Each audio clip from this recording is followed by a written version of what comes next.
Swayam Prabha. Digital India. Educated India.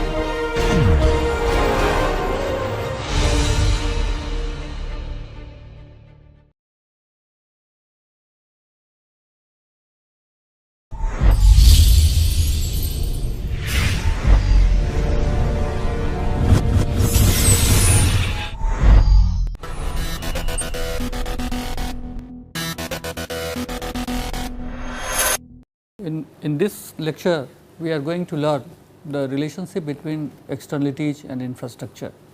So,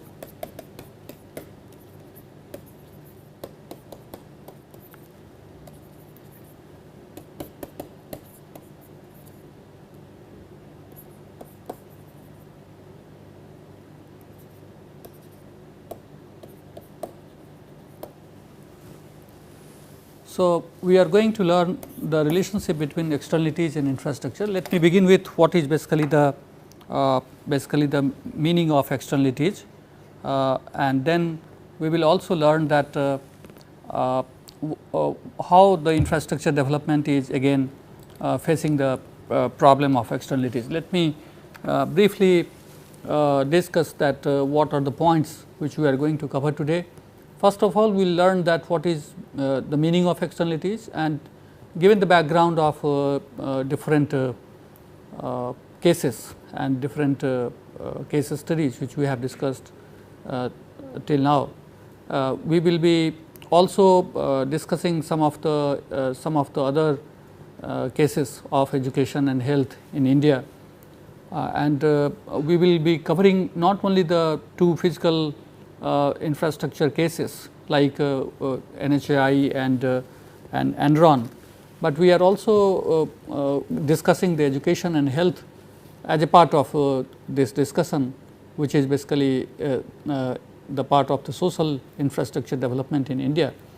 So, we are finding that the externalities, positive and negative externalities are basically the part of the infrastructure development activities, and externalities are not only positive, but negative also, and it has the relationship with the efficiency in the economy. We will briefly discuss varieties of goods produced in the economy, and all these goods, classification of goods will show that infrastructure comes in a very different type of goods basket, where we find that there are linkages of those goods with the externalities, and finally, we will have a brief discussion on infrastructure as a public goods.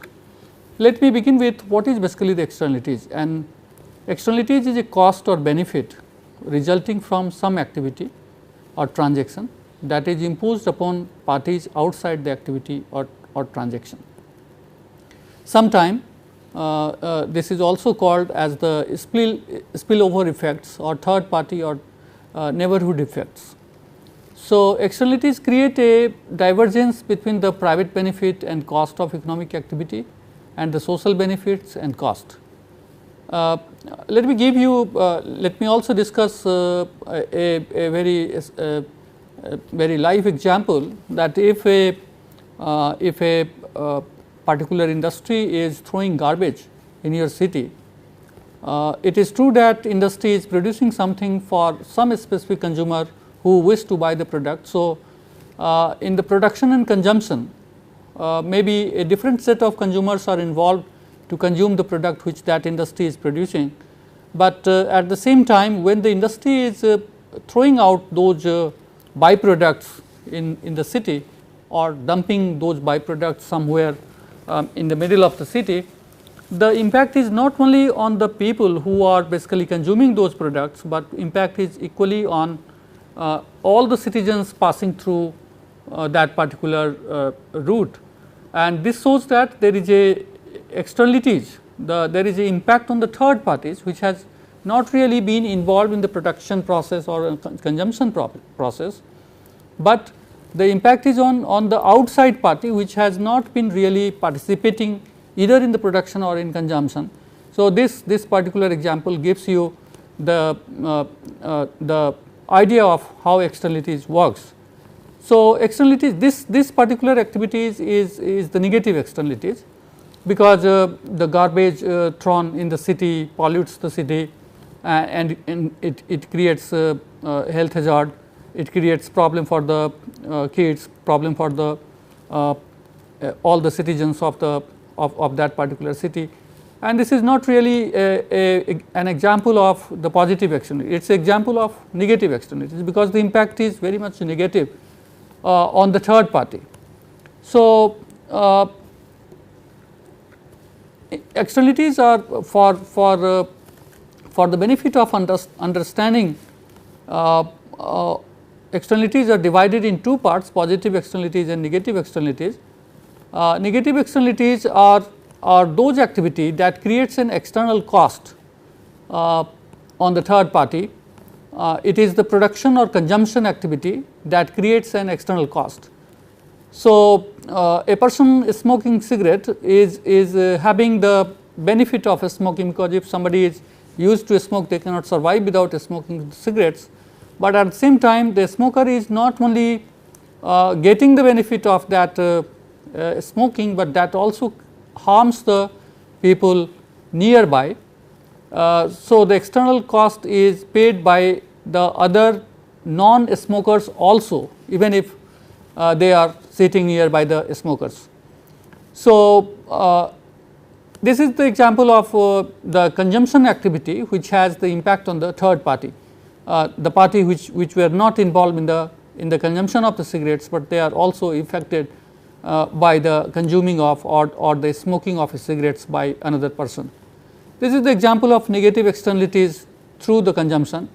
The negative externalities through the production, I have already discussed that if the industry is throwing some garbage in the city, there will be certainly some negative impact on the people. It will be the activity of polluting the city, but there are certain positive externalities also. Infrastructure development is basically having the positive externalities in the society, because whosoever is getting the benefit, whether they are paying or not, whether they are directly involved in the production of those infrastructure or not, everybody gets the benefit, whether the infrastructure developed in a particular city, but the people coming from other city also, people coming from the other states also, they are also getting the equal benefit of such infrastructure which is available in the city. If the street light is available, it is available for all. So, that is the positive externalities. If a good park is available, it is good for citizens of that particular place and the citizens outside that particular city or town. So, there are many positive externalities also which has been noticed by different economists, and varieties of books available. A microeconomics book is discussing this particular externalities as a part of the discussion. So, one must see, you can just have a look on those discussions available in Samuelson or in many other books on economics, where varieties of examples you will be able to learn. So, there are social marginal benefits and cost involved when the two parties are involved in production and consumption. So, social marginal benefits are defined as the benefits, marginal external benefits associated with any activity. Marginal private benefits, marginal external benefits associated with any activity. But the marginal social marginal cost are defined as the cost of an activity expressed as the sum of marginal external cost or marginal private cost. A society is always having a optimum condition of production, or you can say optimum condition of the market activity when the social marginal cost are equal to the social marginal benefit. In this diagram, one can see that externality, if externalities are occurs when marginal cost to the society is equal to the marginal benefits, if externalities occurs, then that really affects the equilibrium condition in the market. Why? Because if there is a huge negative externalities, producers are not really producing the product efficiently. That shows that producers are not producing the product efficiently, because there is a high level of marginal social cost involved in the production. So, this is the situation in competitive market, this in this particular diagram, where we have the equilibrium at point E, where the marginal cost to the society is equal to the marginal benefits of the society, and that is possible only when market is fully competitive and there is not any monopolistic activity going on, there is not any free riding going on, where the control of the production and the distribution is so good that nobody is allowed to really get huge marginal benefit, but the benefit of the society and the cost of the society is close to each other. But there are cases of negative externalities, where the fact is that world has seen that such equilibrium, which we have discussed in previous diagram, is not really attainable always in the society. So, society is always facing the problem of negative externalities. Economy has always the difference between the marginal social cost and marginal social benefit. In this diagram, the Q1 quantity produced in this particular example is the society's optimum efficient output condition, and we find out that Q is the free market equilibrium output. If you are really allowing the private parties to produce, they will not be able to produce on a quantity that will give them a less marginal private less marginal benefits, but they will try to have the higher benefits for achieving the more costly activities. As we have seen in this case, if society is producing Q output, then society is having the difference between the marginal benefit, and that difference in the marginal benefits is the difference between L and M in this particular diagram. So, but society is not really the producers are not really satisfied with the production of Q1, because at Q1 production society has to pay the higher price, that is the P1 price, but the fact is that on Q1 price society is having marginal social cost which is higher than the marginal private cost. So, the social cost is higher than the marginal private cost in this example. Society if they really think for the free market equilibrium output, they have to really produce the price level from P1 to P, and at P we are finding that the society's benefit is more, marginal social benefit is more, and then it is reaching to the level of M. So, the new interaction of the marginal private cost and the marginal social benefit is at the level of M.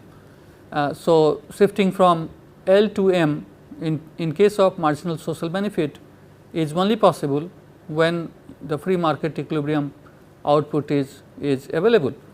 But the fact is that when you allow free market equilibrium, when you allow more and more private parties to produce as per their capacity to produce, it is a fact that they will produce, price will be also less, but the fact is lots of negative externalities are going to also catch the production process, and ultimately in such cases there are large number of marginal social cost involved. So, the optimum conditions with socially efficient output is not really equal to the free market equilibrium output in this example.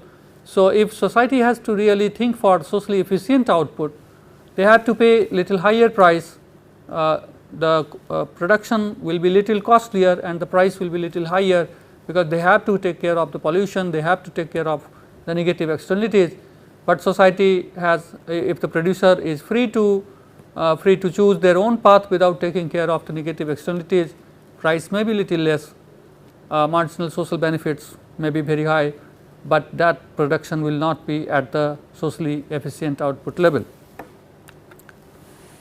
Let me also see the fourfold classification of goods, the public goods, the private goods, common resources, natural monopoly goods and public goods.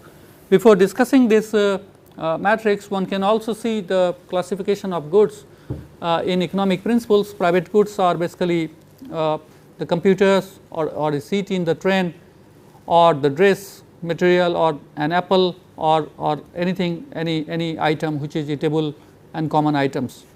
So, private goods are basically those goods which have two distinct feature, and that is the rivalry in consumption and excludability. So, rivalry in consumption means when a person, when A is consuming it, B will not be able to consume. So, suppose if A is consuming a particular item, and B is also trying to consume that particular item. Suppose it is if A is purchasing a computer or having a computer, A has paid for this particular computer, B will not be able to really have that particular computer, that brand of the computer and on the price which A has already paid for it, because the moment A has paid for that particular computer, it is the property of A, and the product consumed by A is not the product which will be excluded for B or C or D. An apple consumed by A is not the apple consumed to be consumed by B also, because A has already consumed and finished it. So, the private consumption is different, private goods consumption is different from the public goods consumption, and in this example we can find out that we can simply find out here that the consumption of a particular private goods are rivalry, having the rivalry, and that has basically the excludability. Common resources in the next example, which you can see here, the common land, wildlife, air, fishery, these common resources are having the it is basically different from the private goods because it has the non excludability, but there are rivalry in consumption also for the common goods. Again the natural monopoly goods, in the next example which we can see, the museum or a park or the art gallery, where we are again finding that these natural monopoly goods are non rival, but there are excludability involved in the consumption. At the same time, public goods are non rival and non excludable, such as some examples are defense. If defense is for a citizen in the North India, the defense is equally provided to the citizen of South India, because you cannot have the distinction in the country's defense.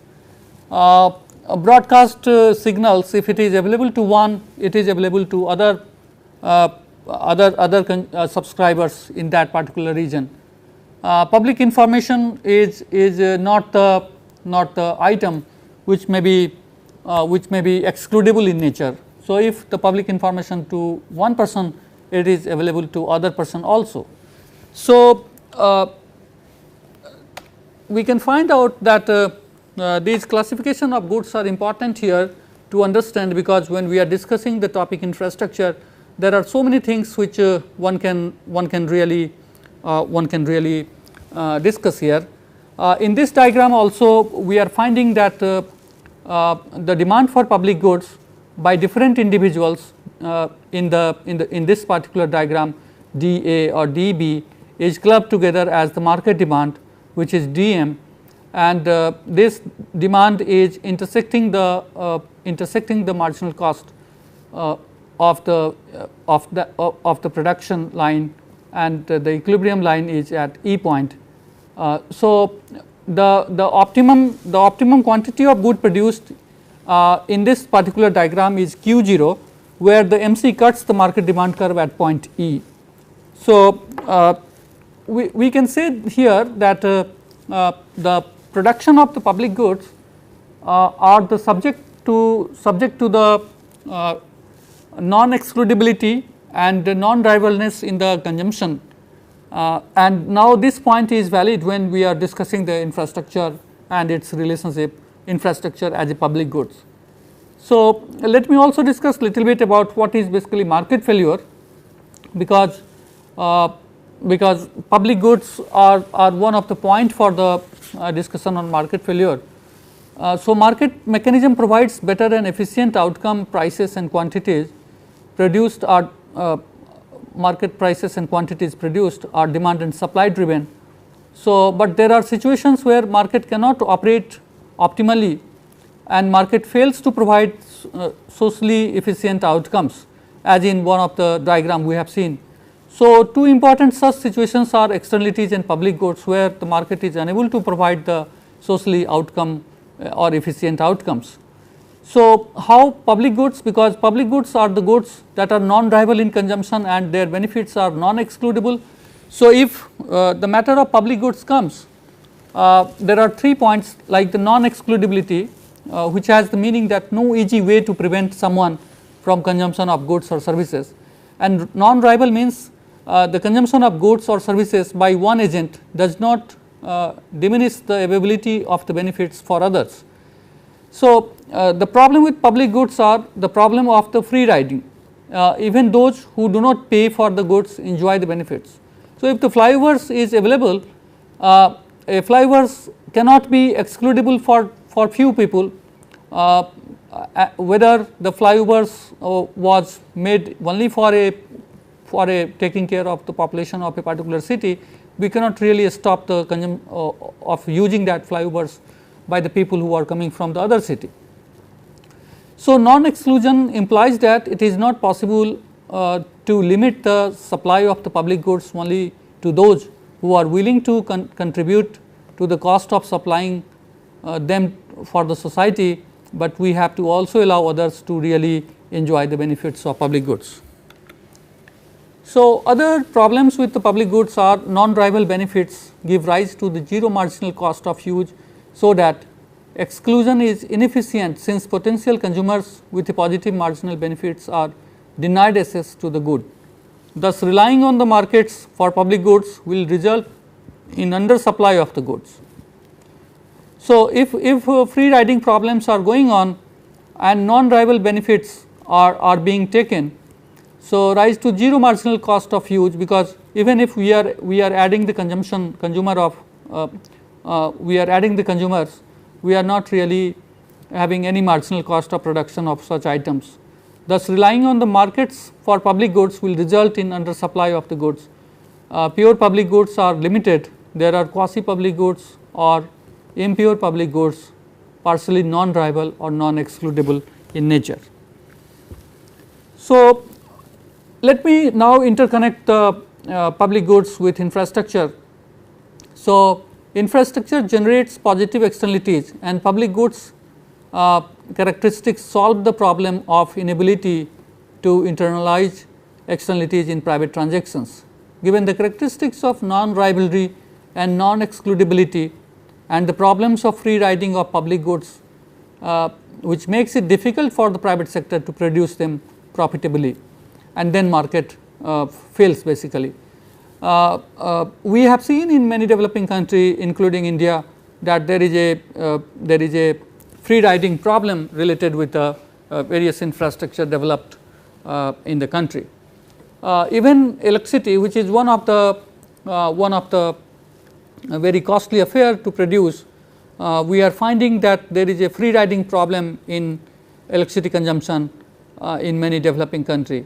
So, in this situation, when we have large number of externalities involved in the production, in the consumption or during the production, we cannot really say that infrastructure facilities developed by a private parties will have to have the possibilities of well payment system. So, there is a non-payment system for the infrastructure developed, and that is the big challenge for many BOT, build, operate, transfer and build, operate, own projects, especially for BOT, when we are allowing the firms to produce the to have the infrastructure ready and to have the license fee collected for more than 30 years. We find out that it is not so easy for them to collect the fees or the charges for using those infrastructures, and because of the given nature of the non-rivalry and non-excludability of the infrastructure goods. So, broadband, highways, health, education and some other infrastructure facilities cannot be left for the market due to the public goods in nature. So, very difficult conditions for the government, for the policy makers, for the regulators, that what method they should adopt to really have a good system of catching those free riders. Payment on cost basis often lead to the under consumption of infrastructure. Consumers have to make rational decisions of how much to consume based on the cost. So, these are the points available with the infrastructure as a public goods. In this situation, there is a fear of cost recovery of infrastructure if provided by the private parties. If it is solely in the private hand, then private parties are really concerned about how to get the benefit as soon as possible, and then they are charging the huge price for the facilities provided, and when they have huge prices charged, then there is a question of again non-users of those facilities. So, ultimate benefit of infrastructure development is not really practiced when we are really stopping somebody to use that. So, if left to the markets, essential services would be underproduced or maybe underutilized. Thus, either these infrastructure must be provided by the government or there is a need to subsidize it. I think this discussion is bringing the interlinkages between the infrastructure and the market failure, infrastructure as a public goods, and through this discussion we are basically learning that how infrastructure development, even infrastructures are developed, how infrastructures are facing a challenge of free riding because infrastructure, varieties of infrastructure is having two different characteristics of the public goods, and that is basically the non-rival and non-excludability. Thank you.